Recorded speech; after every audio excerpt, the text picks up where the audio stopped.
counterpart at General Motors, was forced to agree to wage increases during the Great Depression of the 1930s, when the automobile workers' unions went out on strike. I haven't mentioned it until this point, but the counterpart of rising industrial concerns, of growing industrial concerns, the size of the organizations and all, was the emergence of industrial unions. If businesses could organize, so could workers. Workers began to organize in the skilled crafts in the 1880s and 1890s. They did not successfully organize in the unskilled industries in any large way until the 1930s.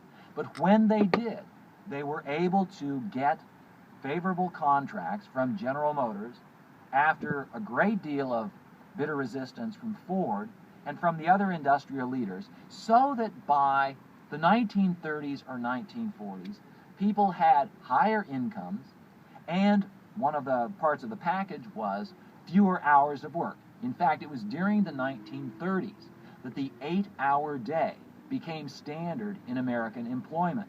Until then, as I said, in the 19th century, the day might be as long as 12 hours.